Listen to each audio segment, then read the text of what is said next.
Olá, meus amigos, um dia de muita paz para todos nós. Hoje é exatamente um dia para nós estudarmos a obra A Gênese.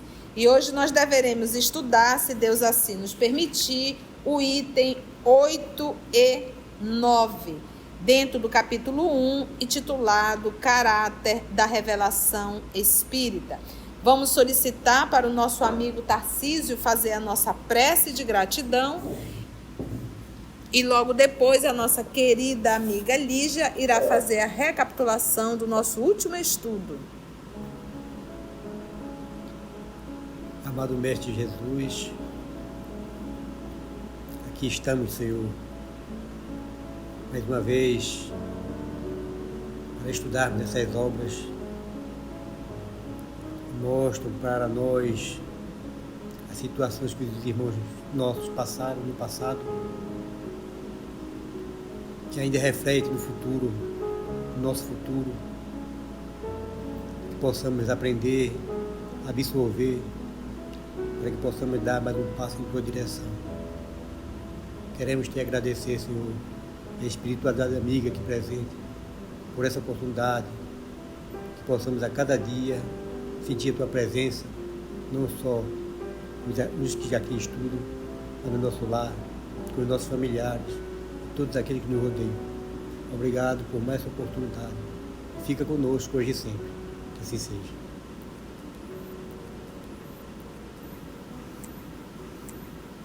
Obrigada, Tarcísio. E aí, Lígia, como é que foi o nosso estudo anterior? Nós vimos os itens 6 e 7 do capítulo 1.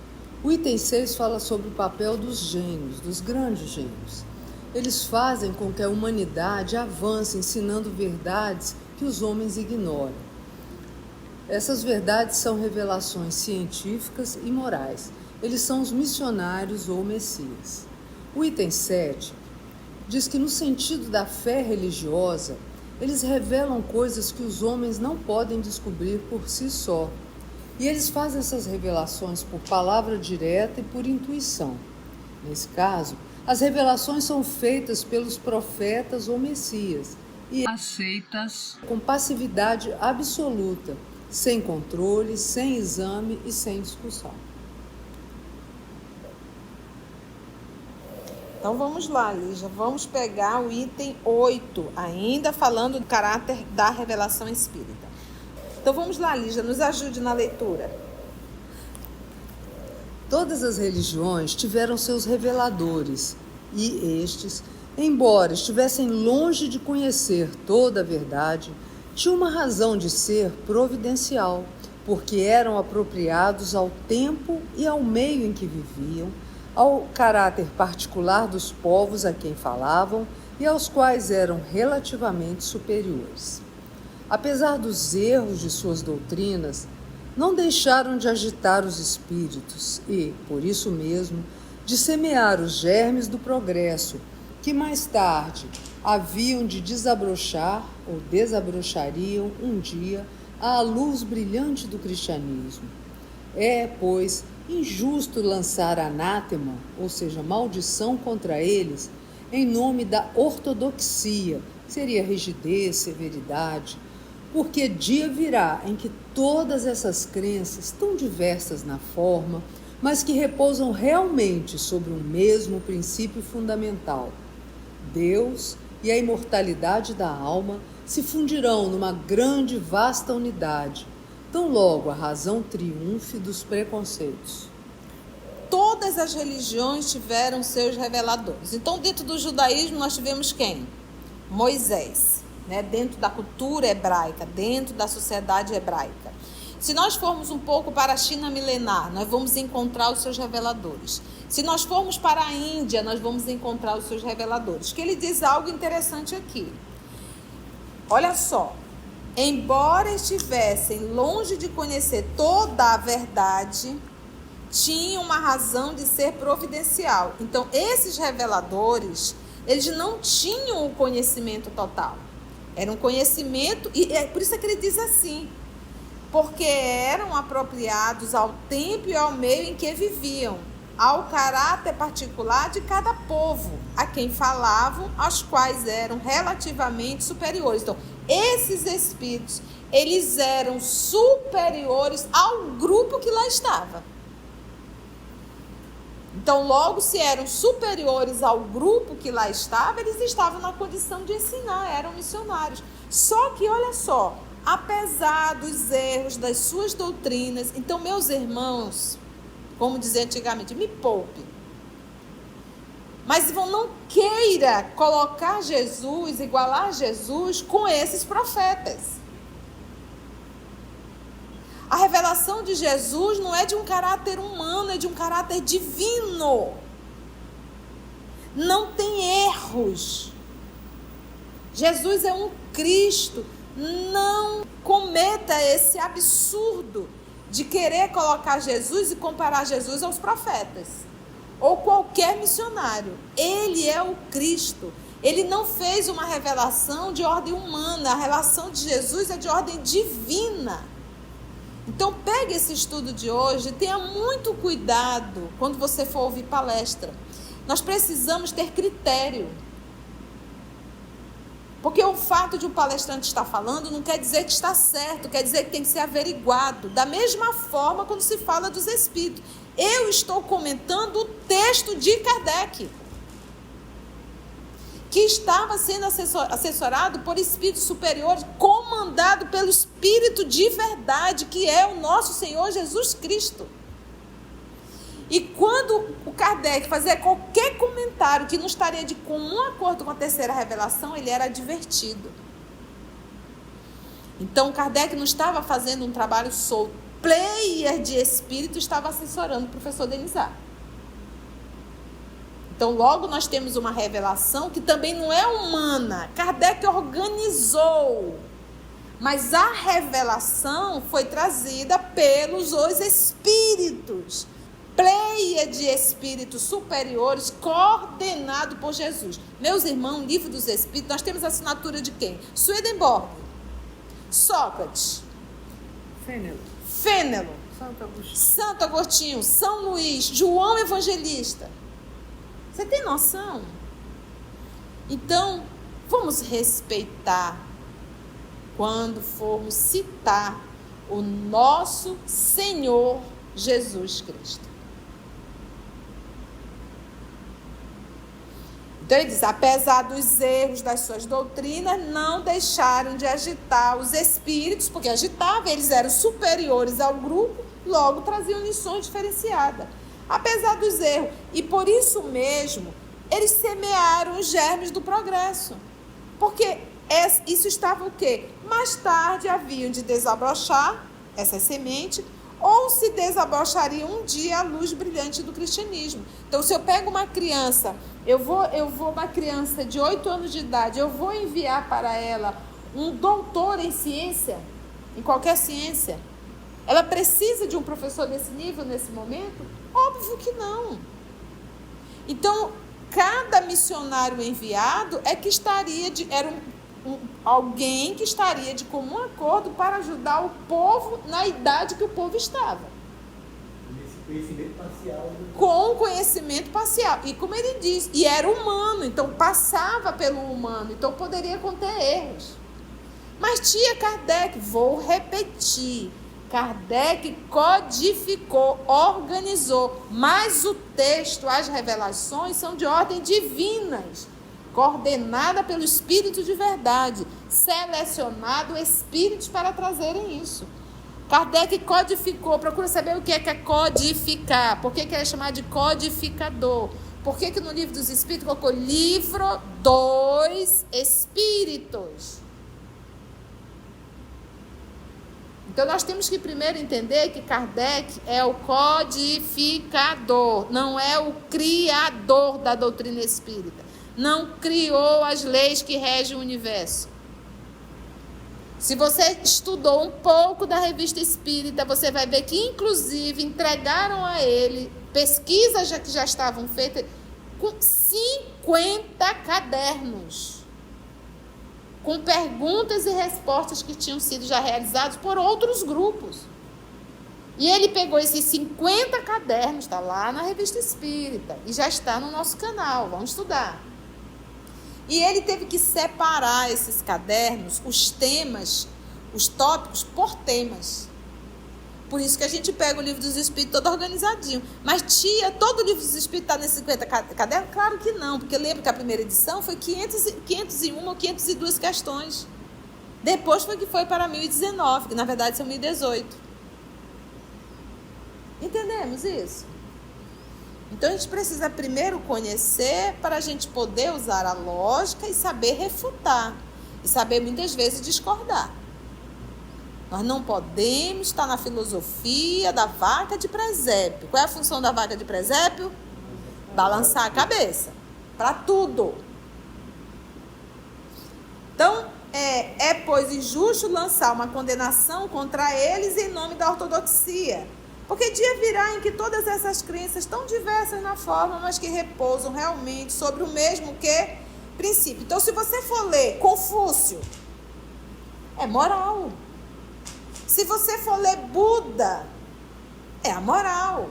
Se você for ler Krishna, é a moral. Se você for ler o Pentateuco mosaico, apesar de ter sido um legislador, mas ali nós vamos ver também condutas de relação.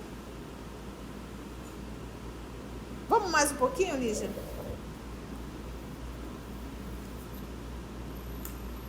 Infelizmente, as religiões têm sido, em todos os tempos, instrumentos de dominação. O papel de profeta sempre tentou as ambições secundárias e tem-se visto surgir uma multidão de pretensos reveladores ou messias que, valendo-se do prestígio deste nome, exploram a credulidade em proveito do seu orgulho, da sua ganância ou da sua indolência, achando mais cômodo viver à custa dos iludidos. A religião cristã não pôde evitar esses parasitas. A tal propósito, chamamos toda a atenção para o capítulo 21 de O Evangelho segundo o Espiritismo. Haverá falsos cristos e falsos profetas. As maiores guerras que aconteceram no nosso planeta foram guerras religiosas. Usando, inclusive, o nome de Deus, nosso Pai, e de Jesus, o nosso Senhor Jesus Cristo. Foram séculos e séculos. Não foi 5, 6 anos de guerra, não. Por isso que a gente diz a maior. Nós temos guerras aí de 600, 700 anos, gente.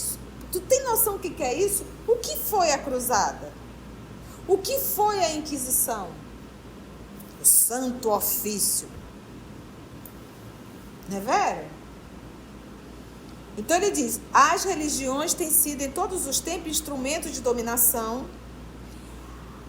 O papel de profeta sempre tentou as ambições secundárias, né? E tem se visto surgir uma multidão de pretensos reveladores ou messias. E tem. Até hoje. Até hoje. Agora, é aquilo que diz.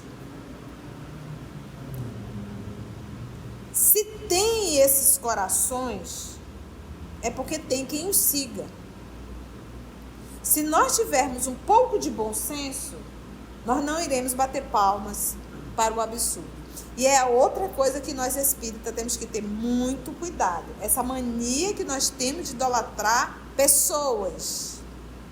Uma coisa é eu adoro estudar contigo. A outra coisa é eu ficar te paparicando, correndo atrás de ti para estar pegando autógrafo, entrando numa fila enorme. Que idolatria é essa que está acontecendo no nosso movimento? Tietagem. Gente do céu.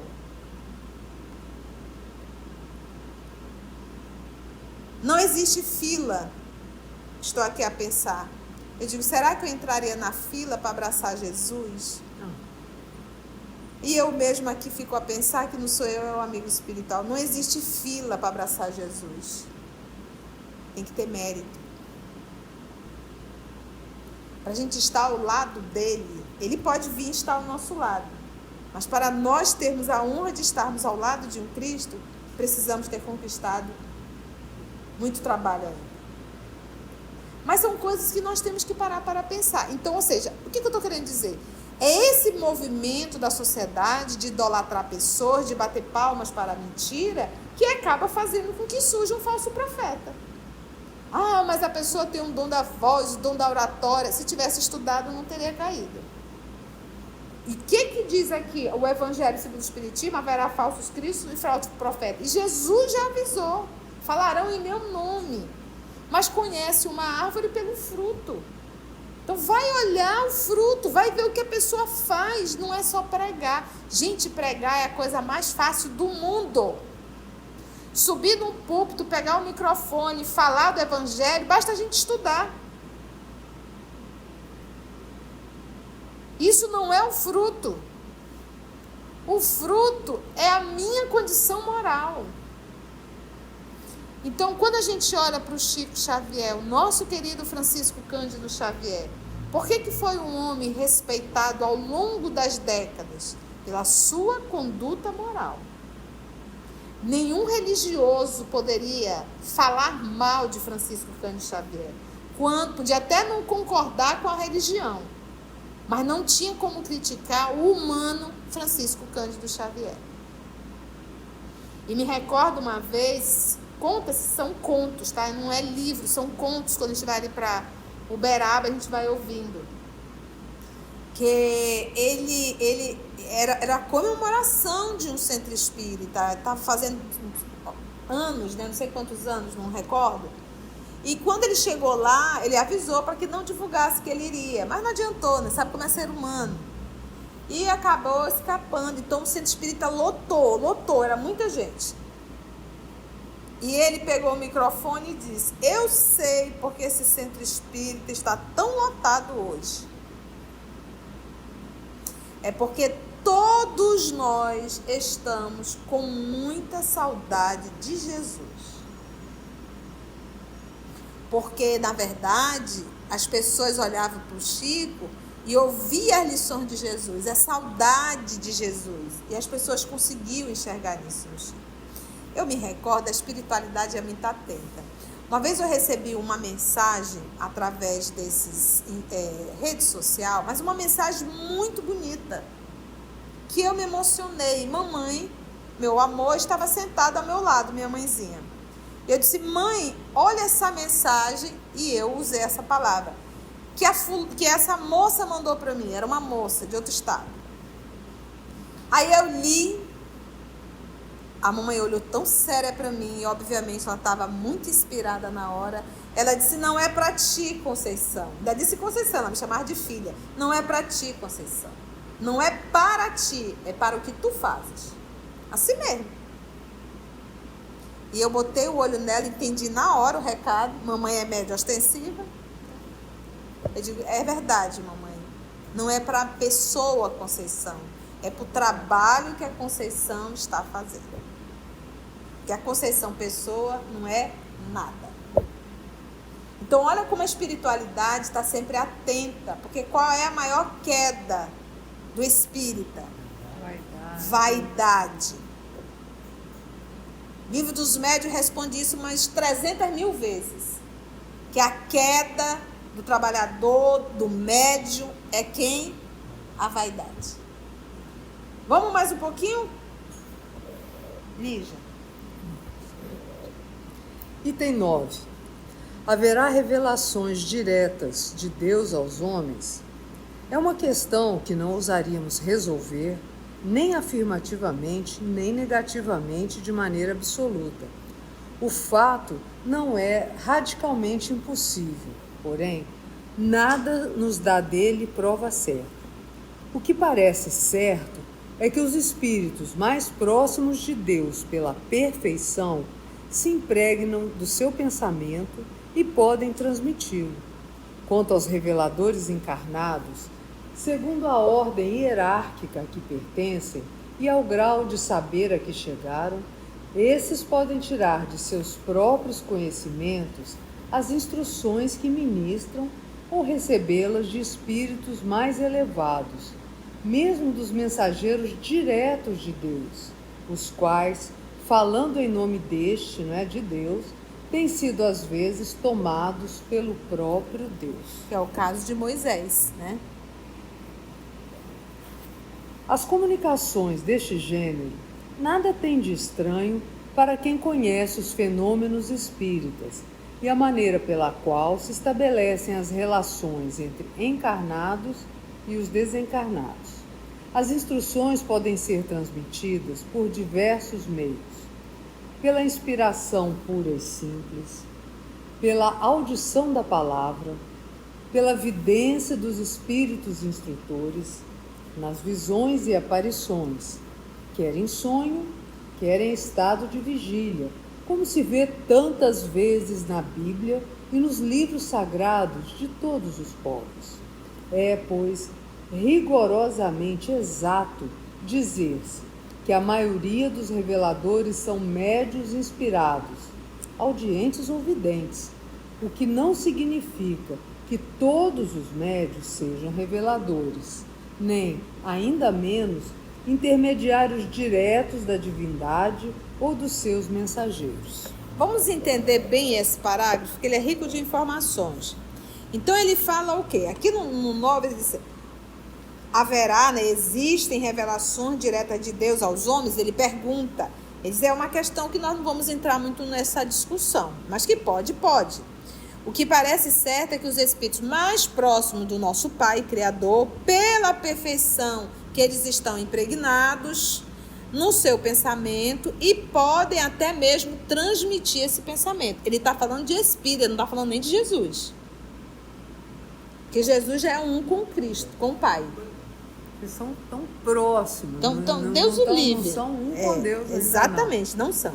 Quanto aos reveladores encarnados, aí falando desses que trazem a revelação, segundo a ordem hierárquica que pertence ao grau de saber a que chegaram, esses podem tirar de seus próprios conhecimentos as instruções que ministram, tá? Mas também podem receber de espíritos mais elevados. E aí ele diz como? Que aquilo que o nosso querido Francisco Cândido Xavier responde para uma pergunta no Pinga Fogo de junho de 71, que era um filósofo, né? Então você vê que o homem se enche se achando ser inteligente, né? E ele perguntou se os livros não eram do inconsciente, né? Falando ali, as pessoas faziam pergunta e nem entendiam. Se a gente for estudar um pouco do inconsciente de Freud, o que Freud fala do inconsciente? Ele diz que são lembranças, reminiscências da tua infância. Como é que o Chico pode ter lido tudo aquilo na infância dele?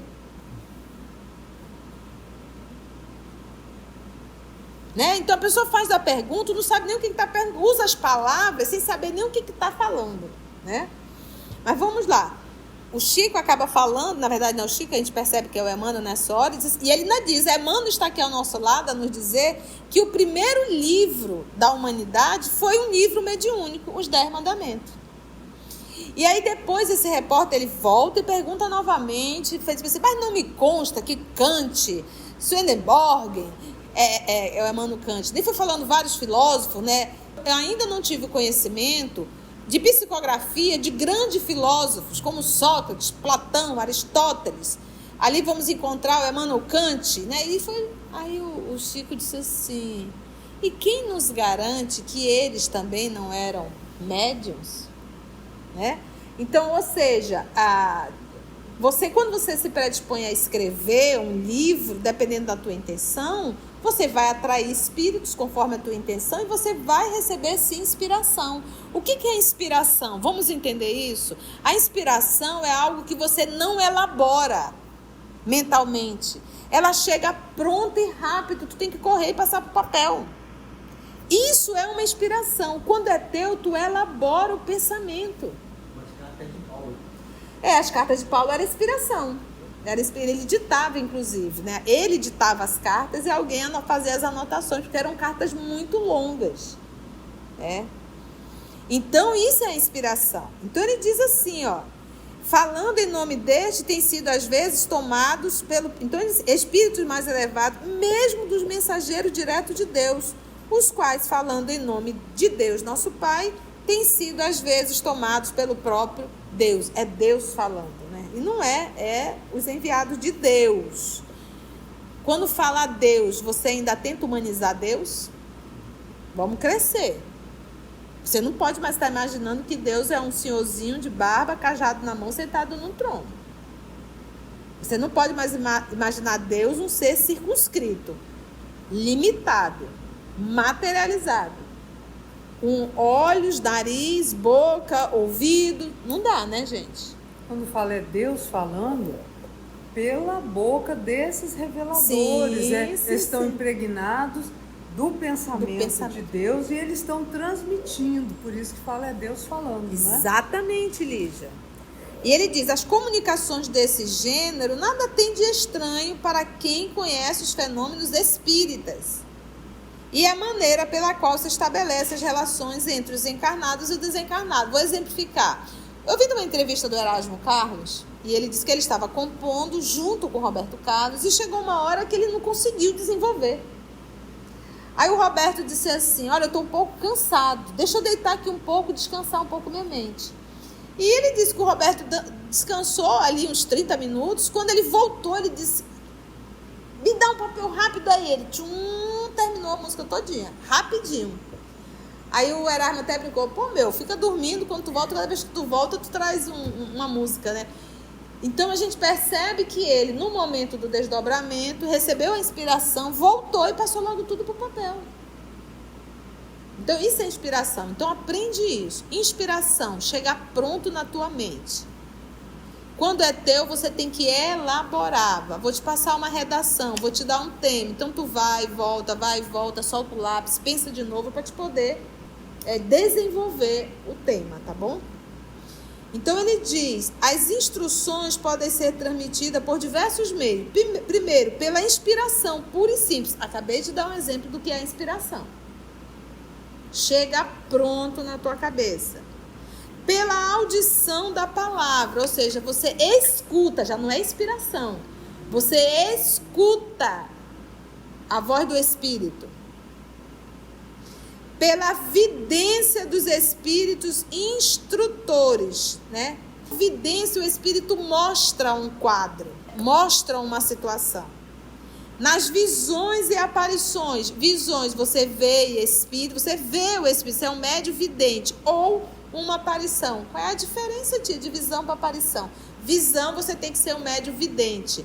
Aparição, não necessariamente. Você vê uma situação isolada, uma vez na vida, a cada 5 anos, tá? Isso são aparições. Visão é uma predisposição orgânica do médium e ele vê todos os dias, todas as horas. É ostensivo. Por isso que eles falam que médium vidente é raríssimo. E quando os espíritos dizem que é raro, é raro mesmo. Essas visões e aparições, quer em sonho, quer em estado de vigília, ou seja, você é acordado, como se vê tantas vezes na Bíblia e nos livros sagrados de todos os povos. Se nós formos pegar aquele momento do sepulcro, quando as mulheres foram atrás para passar o óleo, né, novamente ali no corpo de Jesus, o que eles se depararam? Com 2 anjos. E o que são anjos? Espíritos. É, pois, rigorosamente exato dizer-se que a maioria dos reveladores são médios inspirados, ou médios audientes, ou médios videntes, o que não significa que todos os médios sejam reveladores. Então, o fato deles serem médios não garantia que eles viessem trazer uma revelação, ok? Não garante. Então, eles eram médios e se tornaram reveladores, revelando lições de ordem o quê? Divina. Ele diz, ainda menos o fato de ser médium poderia ser intermediário direto da divindade ou dos seus mensageiros. Então, a mediunidade não garante você ser um revelador, ok? Eu gosto quando Emmanuel nos diz que nosso Senhor Jesus é médium de Deus. Foi bom? Muito bom. Muito aprendizado? Então, meus irmãos, minhas irmãs, irmãos que irão acompanhar através do canal, eu desejo sempre, nós desejamos um bom estudo para todos vocês, se dediquem a essa doutrina, aprendam se dedique, se debruce sobre as obras básicas, para que nós possamos ter discernimento e não repetirmos e não divulgarmos, em hipótese alguma, o erro. Antes de orarmos em agradecimento, vamos ouvir algumas considerações da tia que destacamos neste estudo para a reflexão dos ensinamentos. Vamos aos destaques da tia? Não queira colocar Jesus, igualar Jesus com esses profetas. A revelação de Jesus não é de um caráter humano, é de um caráter divino. Não tem erros. Jesus é um Cristo. Não cometa esse absurdo de querer colocar Jesus e comparar Jesus aos profetas ou qualquer missionário. Ele é o Cristo. Ele não fez uma revelação de ordem humana. A revelação de Jesus é de ordem divina. Então, pegue esse estudo de hoje e tenha muito cuidado quando você for ouvir palestra. Nós precisamos ter critério. Porque o fato de um palestrante estar falando não quer dizer que está certo, quer dizer que tem que ser averiguado. Da mesma forma quando se fala dos espíritos. Eu estou comentando o texto de Kardec, que estava sendo assessorado por espíritos superiores, comandado pelo Espírito de verdade, que é o nosso Senhor Jesus Cristo. E quando o Kardec fazia qualquer comentário que não estaria de comum acordo com a terceira revelação, ele era advertido. Então, Kardec não estava fazendo um trabalho solto. Player de espírito estava assessorando o professor Denizar. Então, logo nós temos uma revelação que também não é humana. Kardec organizou, mas a revelação foi trazida pelos os espíritos. Pleia de espíritos superiores coordenado por Jesus. Então, nós temos que primeiro entender que Kardec é o codificador, não é o criador da doutrina espírita. Não criou as leis que regem o universo.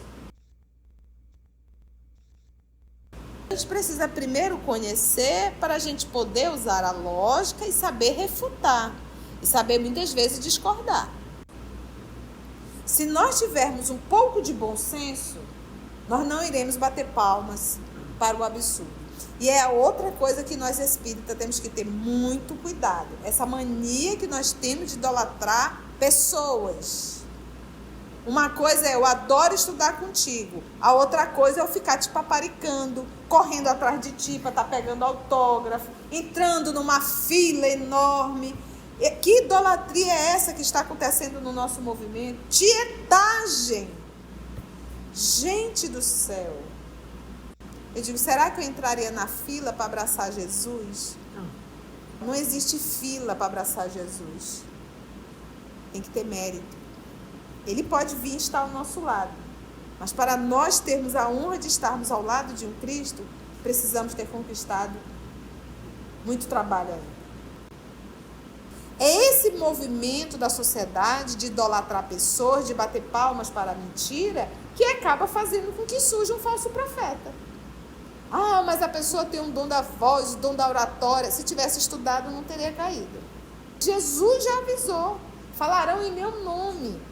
Mas conhece uma árvore pelo fruto. Então vai olhar o fruto, vai ver o que a pessoa faz. Não é só pregar. Gente, pregar é a coisa mais fácil do mundo. Subir num púlpito, pegar o microfone, falar do evangelho, basta a gente estudar. Isso não é o fruto. O fruto é a minha condição moral. A inspiração é algo que você não elabora mentalmente. Ela chega pronta e rápido, tu tem que correr e passar para o papel. Isso é uma inspiração. Quando é teu, tu elabora o pensamento. Então aprende isso. Inspiração, chega pronto na tua mente. Quando é teu, você tem que elaborar. Vidência, o espírito mostra um quadro, mostra uma situação.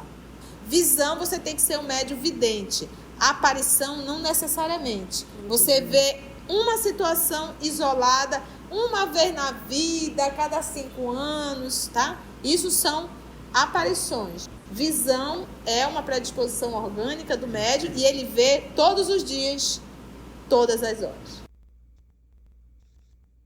A mediunidade não garante você ser um revelador, ok? Eu gosto quando Emmanuel nos diz que nosso Senhor Jesus é médium de Deus. Nós desejamos um bom estudo para todos vocês, se dediquem a essa doutrina, aprendam, se dediquem, se debrucem sobre as obras básicas, para que nós possamos ter discernimento e não repetirmos e não divulgarmos, em hipótese alguma, o erro. Se você chegou até aqui o final, deixa seu comentário. É muito importante a gente poder ler o teu comentário. Não esqueça de curtir para que possa divulgar a página, dar o seu like, né? E, se possível, faça a sua inscrição no nosso canal e toca o sininho. Porque quando você toca o sininho, o YouTube avisa para você quando o EOS publicar um novo estudo. Então, receba um grande abraço da família EOS Manaus.